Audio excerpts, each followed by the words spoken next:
What an incredible conversation I just had with my new friend, Dr. Dave Jones. If you're a parent, especially with a student athlete, this is an incredible conversation for you. If you're a business owner looking to engage with your faith in the workplace, an incredible conversation with you.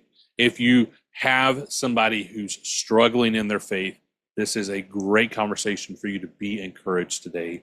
Here's my new friend, Dr. Dave. Welcome to Belief Builders. I'm Matthew Eford.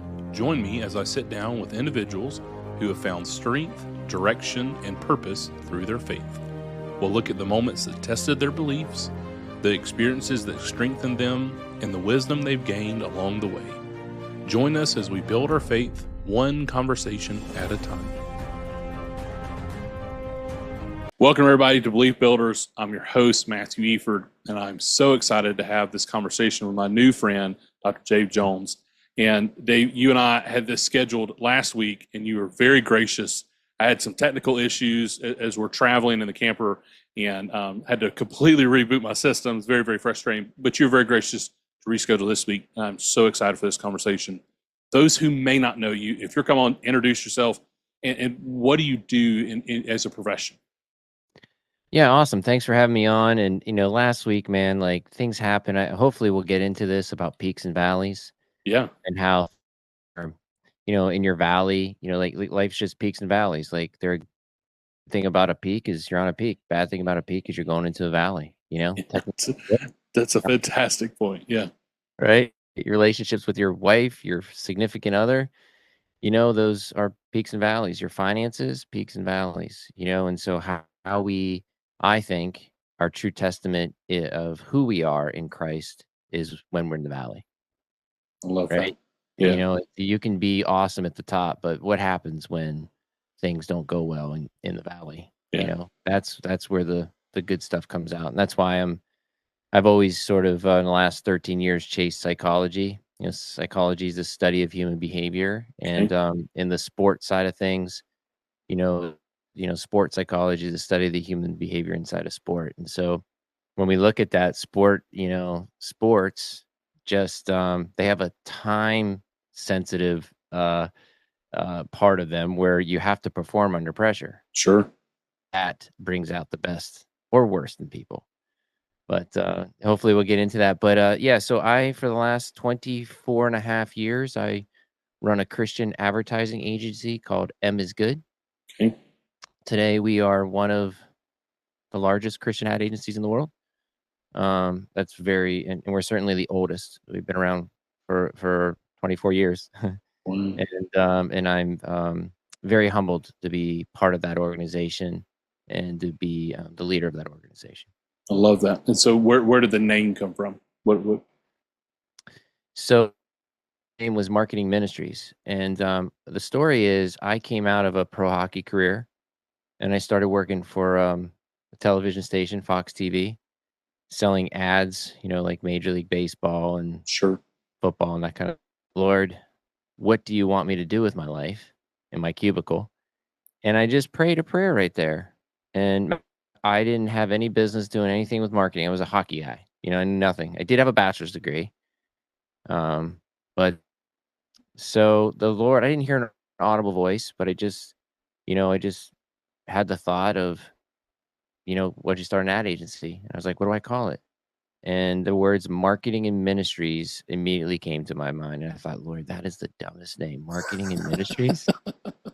And so Uh, I didn't know what I was doing. I went and got a lawyer, and the lawyer said he did a search for the name, and sure enough, it was available. I was like, well, maybe the Lord isn't so, dumb after all. This is a pretty cool name. So on that list of the clients, this is in November. This was actually, yeah, this was November of 2001.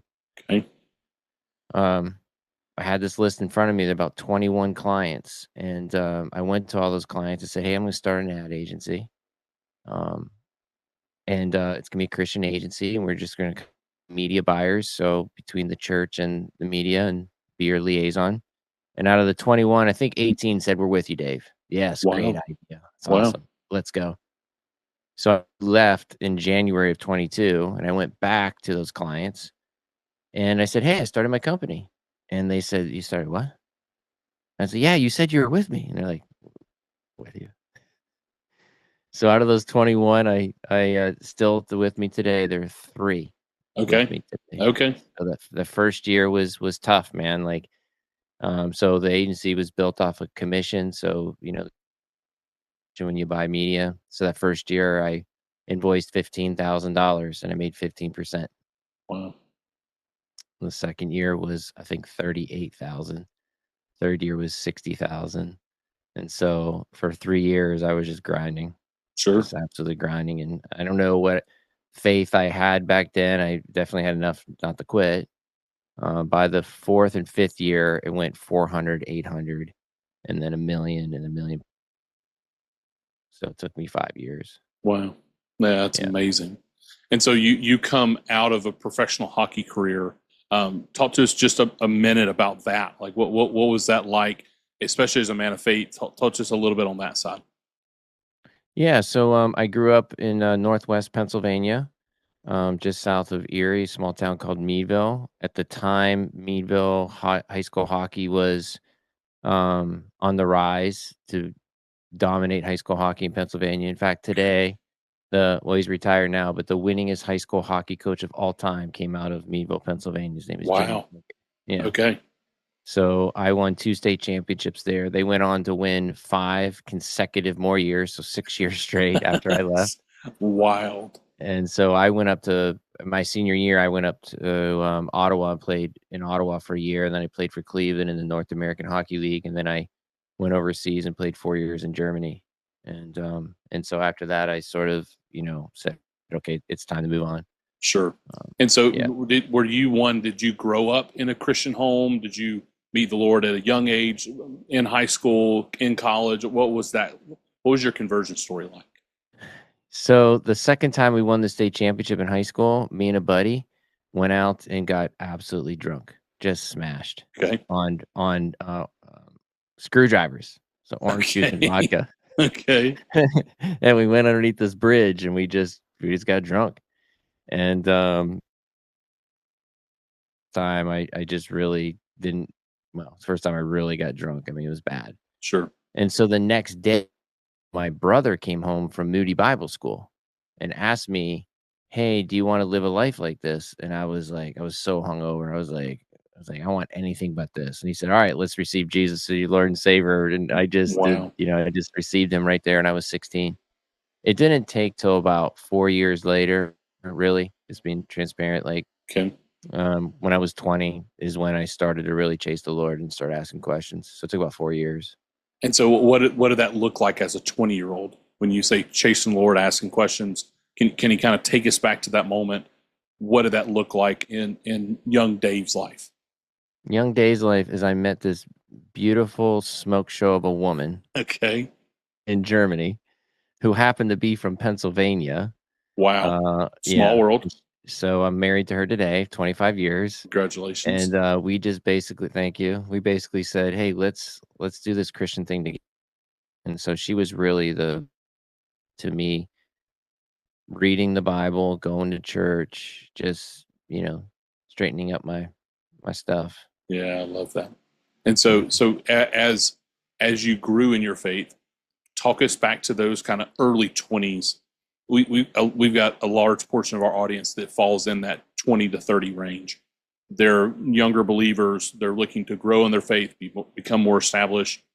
When you look back over your life, what do you think you did well, and what is some advice you wish you would have had in that season of your life? So I said when I was 20, I really started, straightening some things up, and I met my wife Laura.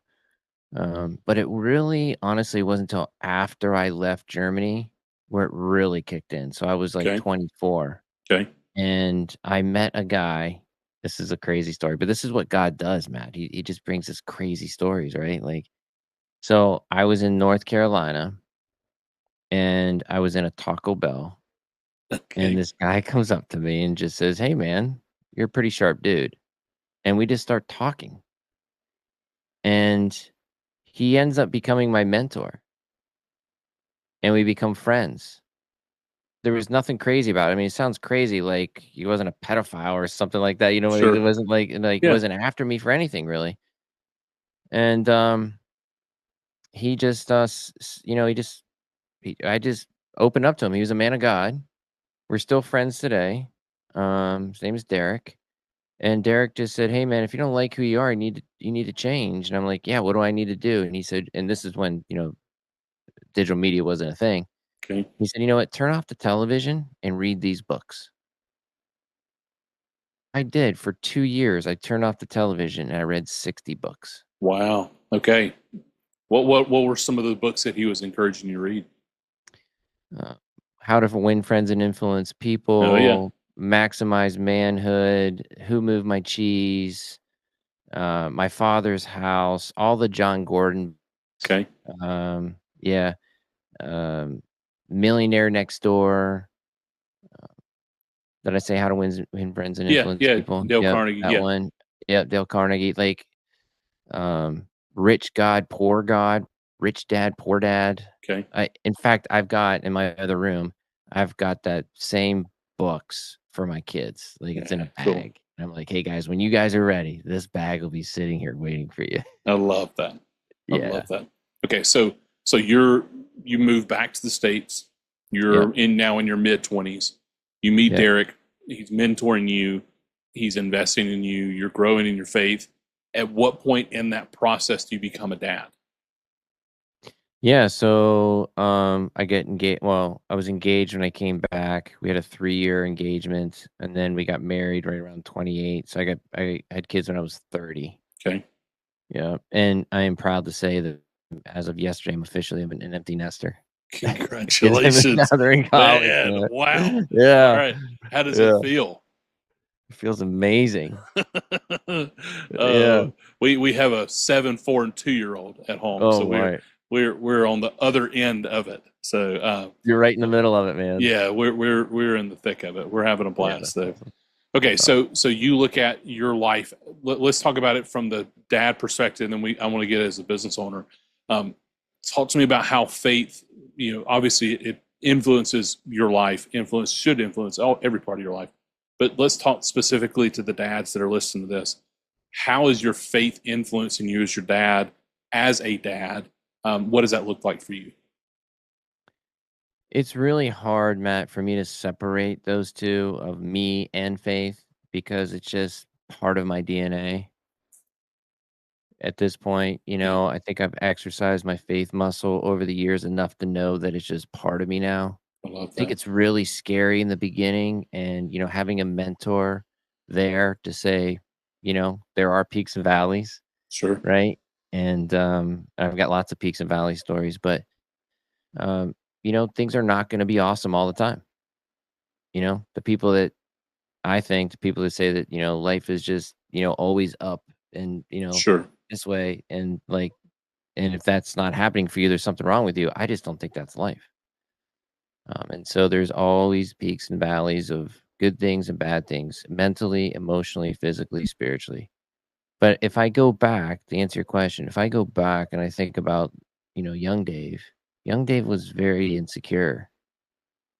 Young Dave was trying to put other people down okay. so that he could look like the man in the room, Oh yeah, you know. Yeah. Young Dave had I refer to it now as your flap, your fear, your lust, your anger, and your pride. And although we all struggle with at least 2 of these all the time, I'm now mindful of that, and I don't let it drive me. yeah, I love that. Okay, so let's dig into that just a little bit more. So for across the flap, fear, Yeah. lust, anger, pride. What advice would you have for somebody who's listening to this and they say, "Yeah, I definitely struggle with one or two of those, or all of them at times." What advice would you have for them? It's a great question. So I think it's important to understand that we are, um, it's a spiritual world, right? And there's an adversary. So you have to recognize who your adversary is, and Sure. that the devil's out there to kill, steal, destroy, and provide. So just like in any sport, Are you a football fan, I am. basketball fan, Yeah. a football fan? Yeah. Football. Yeah. So when you look at football, you go, okay, who's your favorite team? Georgia. I went to school at UGA. Okay, awesome. So when you look across, the line, you say this team is fast. We have to counteract speed, right? Sure. You know the enemy. Or this team is slow. They're a big team, but they run this same play. If you know the play that's going to be run, Matt, like then you can go, okay, how do we defend it? And so Satan runs the same dumb plays over and over and over again, It's right? just fantastic So knowing. Yeah. it's yeah, so like so when you look at your fear, your lust, your anger, your pride, you can look at lust. Man, lust is so easy for the devil to play with you. It's everywhere. It lies to girls, in terms of what they need to look like and their perfect body and all this. And so I think that lust is probably a big one. Now, when we think of lust, we think of like pornography and we think of, like sexual lust. I Sure. think there's also the lust. There's the lust of possessions. There's the money in the bank account. There's the Yeah. lust of newer car, faster car, bigger boat, newer boat. Uh, Not one house, two houses, three houses, and so it just perpetuates and you gotta have the coolest, nicest stuff. That's also part of lust. So if you're asking me out of flat fear, lust, anger, pride, I would say that lust is the one that the devil uses the most. Okay. And just like the football analogy, if you know the team is fast and they got a fast running back and he's slated for the Heisman, then you got to know, okay, this dude's going to run the ball, Sure. and he's coming. And so how are we going to tackle him? How are we going to limit his yards? So, we get hit with this stuff all the time, and you just have to identify it. You have to say, "You know what? Get behind me, Satan. This trick isn't gonna work anymore." Like, it's so easy for you to get to me. Okay, I see it. I'm not gonna acknowledge it, or I'm acknowledging it, but you're not gonna get me with it. Sure. Does that make sense? Yeah. Yeah. So, Yeah. we've used the analogy on here before about guardrails, right? Many people Yeah. have written about it. But talk to us through some guardrails that you would encourage our listeners around the analogy that they can help set up in their life as they see, instead of careening over the heel, they can run into that guardrail and pull them away from the edge. That's just a great question, Matt. This is a big guardrail for me. I never get in a car with another woman alone. Love that. I never get in a room with another woman with the door closed. So I have an agency and I have people that work for me and I have females that work for me. And when I hire them, I say, listen, I am so over the top about this. I've never had an issue in the 25 years and I'm not going to have one with you. Right. And so if we're here alone, the door will be open or I would just leave. I'm not going to spend any time alone here with you. And it's nothing against you. It's just the guardrail that I put up. Sure. If there's three people, like we can get in the car, but if there's just us two, no chance. Yeah, it's a That just won't fantastic happen. point. Yeah. Yep. No, I love that. Any others that you want to kind of continue in line with that? You know, I don't know what it is, but like Facebook, even on TikTok and like I don't know like what the motivation is. I don't care, but I get these random texts. I don't know if you get them too. Like, you want to go to dinner tonight? Like, Yeah, I don't know. the scammers. Yeah, Yeah, so that kind of stuff, I just immediately block it. No, I don't respond to it. Who are you? Like, because that's what they want, right? Who are you? How did you find my number? And yeah, then, the pictures begin. I'm like, you just stay away from it, man. Just stay away from it. There's also stuff that you have your eye gate, and you have your ear gate, right? Things that can go in and like change the way you see things. You have to protect them and what you watch and what you listen to. yeah. Yeah, I love that. So, Yeah, yeah, I heard growing up the whole time, right? Trash in, trash out, right? That yeah, what we're putting into our bodies, into our mind, through our ears and our eyes is so important. We're teaching hmm that to our boys, right? They're talking about our oldest talking about wanting to listen to certain music. We're saying like, hey, we're just not going to listen to that as a family right now. And watching videos, why can't we watch that video? We're just not going to watch that right now. We're not going to continue to consume that kind of material. We don't like the way the message is sharing. yeah. That's awesome. It's not saying that we want to stop it. It's that we have to recognize it, right? Again, it's back to that kind of that football analogy. We have to recognize what kind of team's against us, right? And what team is for us. We have God, right? We have God on our side, and we're gonna win in the end, Yeah. But it doesn't mean or that attack isn't there, right? It's going to happen to you. The question is what are you going to do with it when it does happen? Yeah, it's a fantastic point. Okay, Mhm. so Dr. Dave, you get into sports psychology, but what does that process look like for you? So just let me go back a little bit here. So I've had my agency for 25 years. It does really well. Back in 2013, we rebranded the company from Marketing Ministries to M is Good. I had started another agency called the Reset Agency, and I had a place in San Juan, Puerto Rico, called Reset Island, where I take executives with Delta guys into the forest, and we would, they would kick their butt, these executives for me.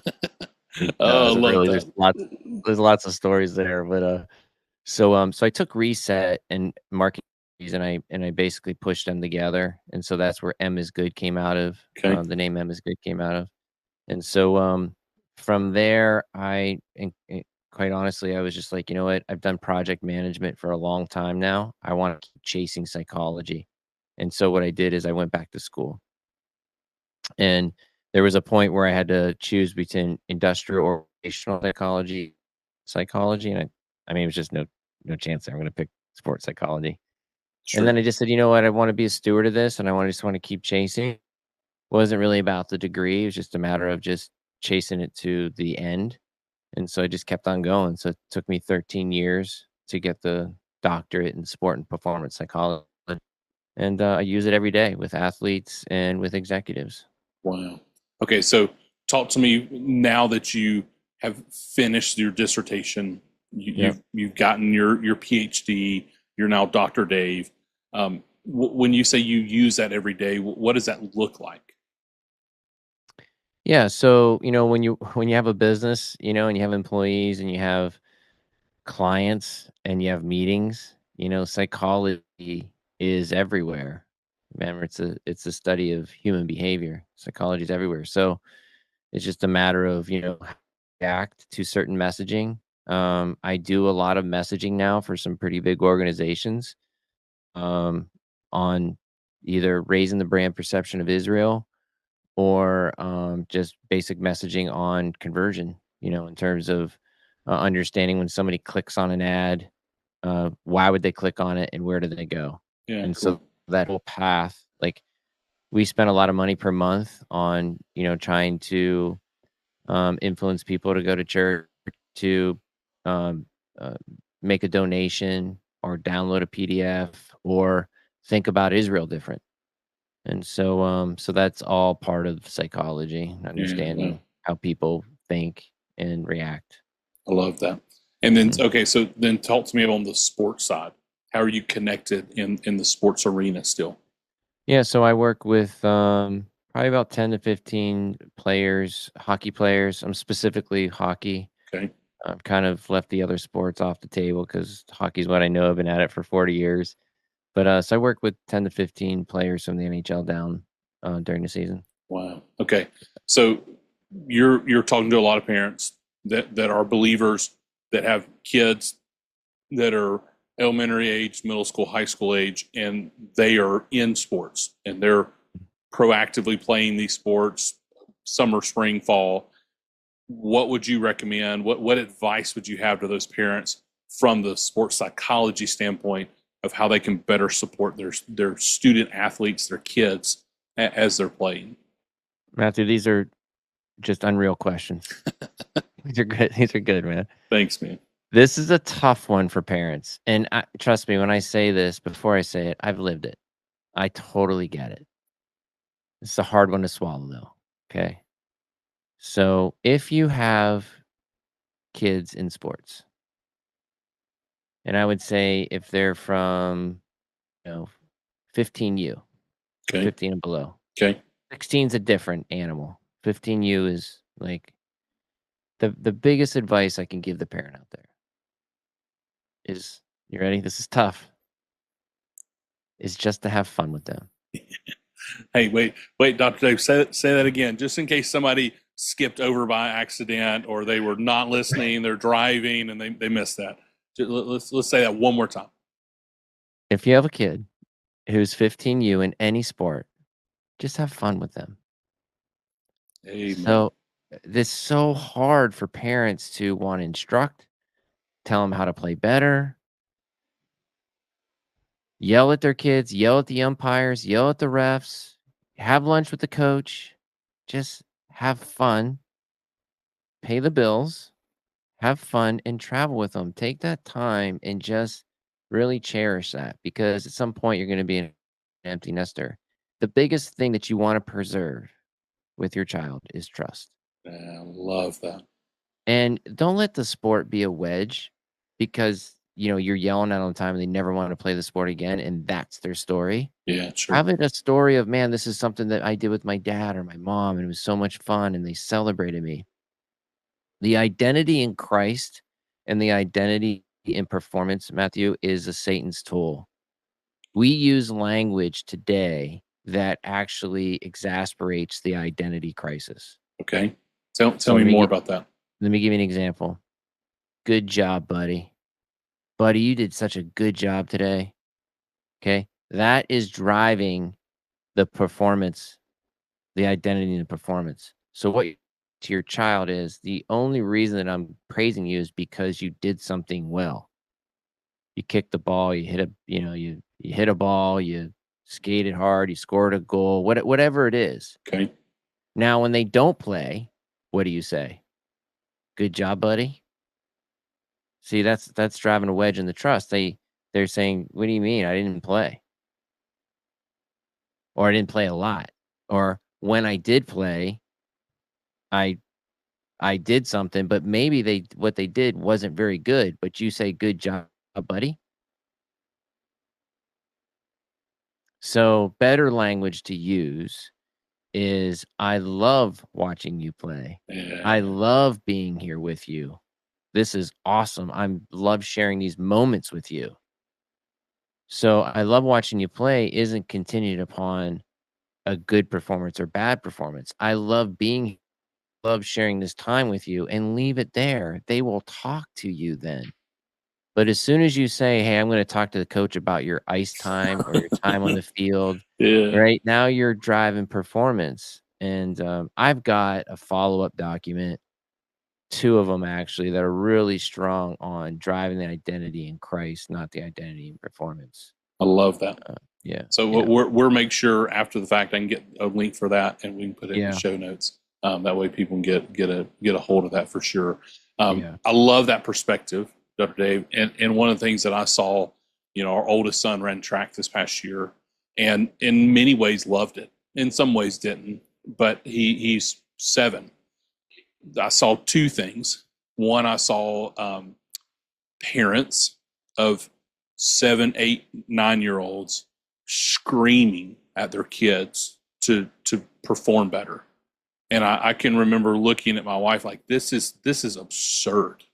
Like the parents are living vicariously through their kids. They may have peaked in high school, whatever it is, right? That they didn't get the scholarship and they thought they were going to, and now they're going to make sure their kid gets the scholarship. Um, it's so sad to see that. Number one. And then the second part of that's really pronounced is this idea of I just like being with you. I just like seeing Mhm. you do things that you enjoy. Um, okay, so talk to me on the other side of it. As they get a little bit older, give us some perspective of there's so much that kids can learn in sports, right? I was a proponent of sports growing up all the way into college, and teaches you a lot about life, teaches you a lot about the world.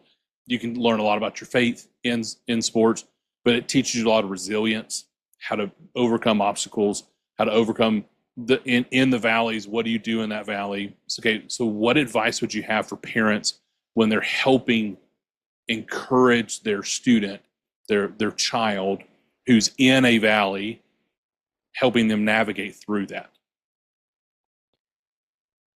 So another great question. This is where we get the helicopter parent and the lawnmower parent. Have you heard about the lawnmower Okay, parent? I have not heard about the lawnmower parent yet.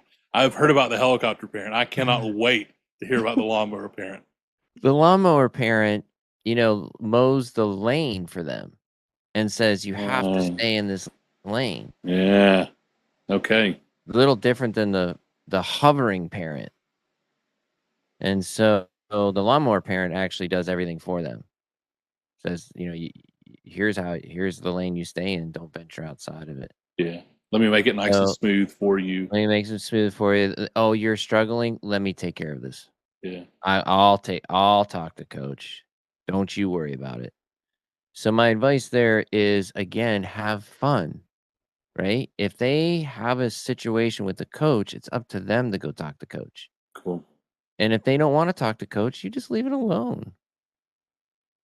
Just leave it alone. And that's the hardest thing. Remember, this is really hard. Just have fun. I love Uh, that. and so, yeah, they're going to go through those trials and tribulations, and they're going to go through, the commitment, not commitment, the more fun they have in spending time with you. In fact, the only reason they're doing that sport, they didn't choose that sport. You chose the sport. I've always recognized that if the parent doesn't choose a sport, you know what sport the kid plays? They doesn't play a sport. Yeah. It's a great point. Yeah, they'll play So outside. they'll play outside or they'll do something else, Yeah. like they'll take up video game. Yeah. Guess what the child's into? Homework. Yeah.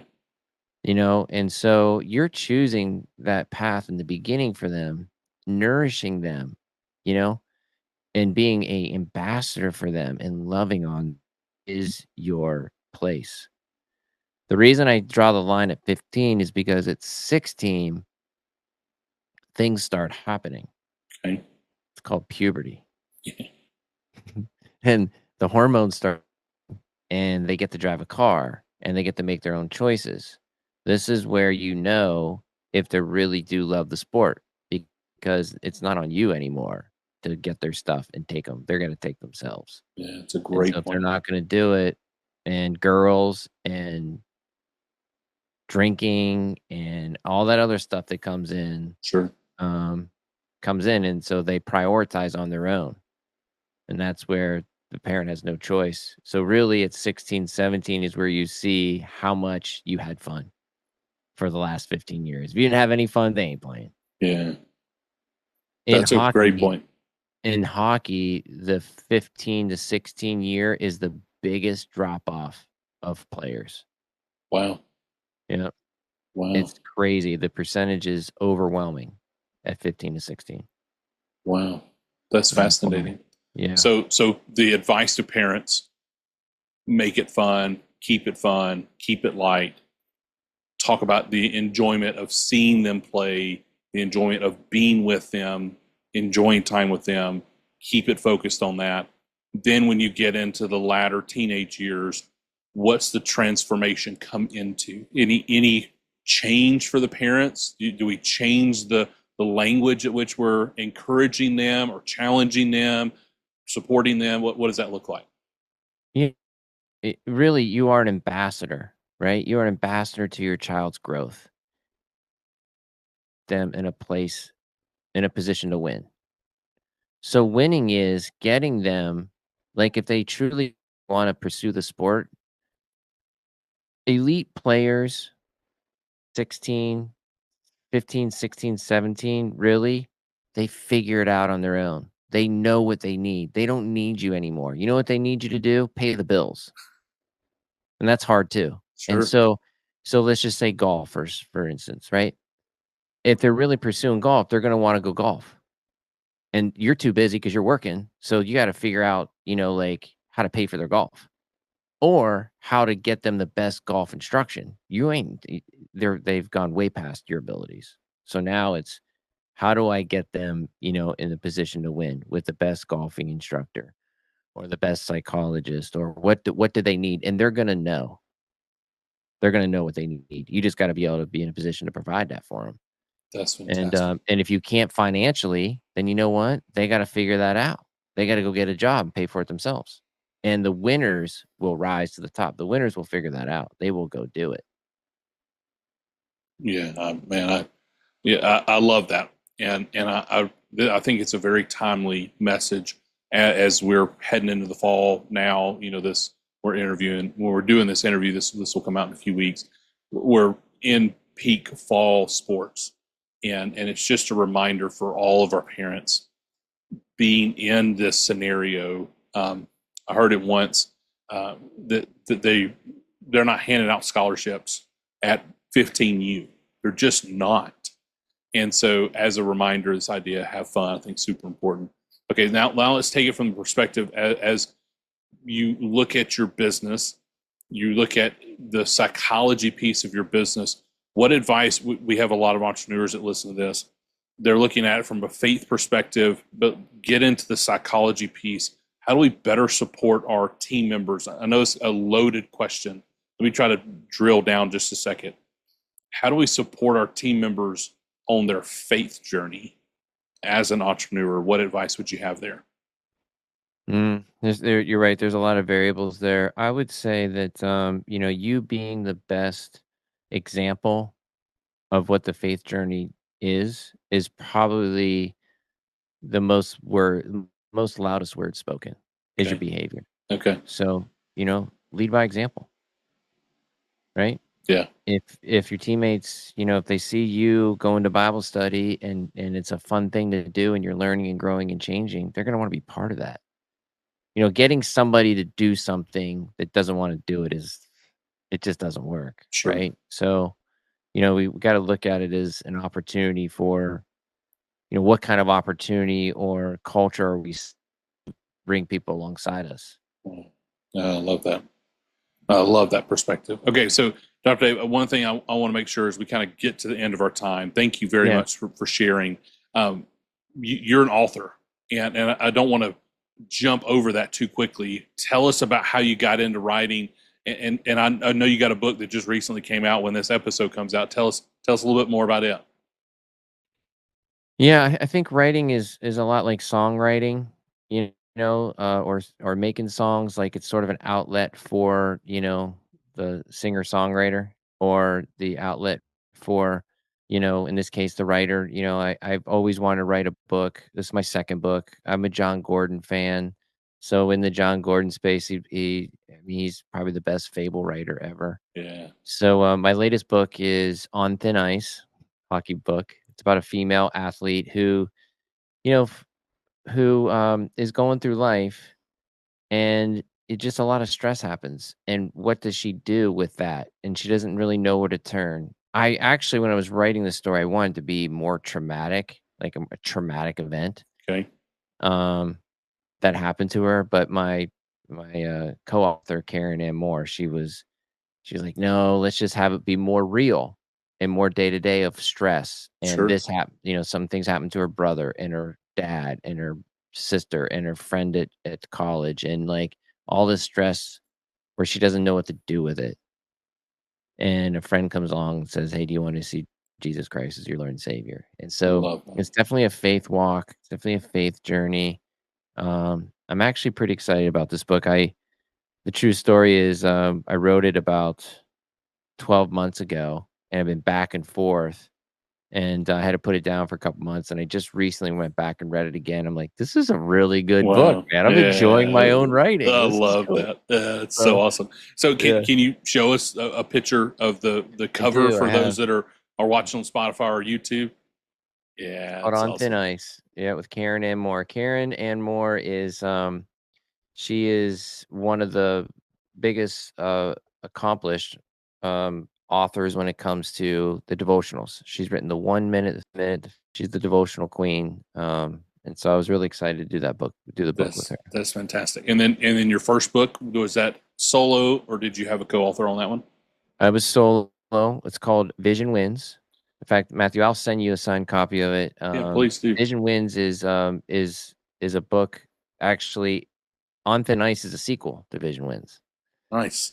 Yeah, so it's another fable. It's a story of Kelly and Elliot, who are high school sweethearts, pond hockey rivals, and to Elliot, and again, his faith is challenged as well. Wow, I love that. Okay, so where can people find those? On your website, on Amazon? Where can people get connected to those? I'll make sure we have them in the links, but just tell us for those that are listening. Awesome. Yeah, they both are available on Amazon. That's fantastic. I love that. Okay, and then as we kind of wrap up, somebody wants to know Emma's Good, wants to know more about that. How do they get connected to your business? They want to know more about you. Please don't go with your cell phone number. It's not what I'm asking you to do, but how do they get connected? Yeah, so I would just say go to emmasgood.com, or if you Google Christian marketing, we've owned that keyword for a while. You'll find Emma's Good, and there's so many different resources on there. There's a couple blogs on Flap. There's a couple blogs on how to write a awesome vision statement called Cattywampus on there as well. There's lots of great resources. I usually I usually write 6 to 8 blogs a year, not every month. And so I really pray over those, stew over those, rewrite them, write them again, and then sometimes I do a podcast on them as well. Cool. Well, very cool. Well, Dr. Dave, thank you for your time. We will definitely have you back in the future to share more on upcoming blog posts or upcoming books. Thank you for sharing. Thank you, everybody, for joining us on Belief Builders. We'll see you soon. We're so glad you could join us on this episode of Belief Builders. We hope today's discussion has strengthened your spirit and encouraged you in your own journey of faith. Be sure to follow along for more uplifting stories. If you haven't already, hit that subscribe button and share this podcast with friends and family. Let us know in the comments if there's someone whose faith journey you would love to hear. We're always eager to share more stories that inspire and uplift. Until next time, keep building a faith that guides your decisions.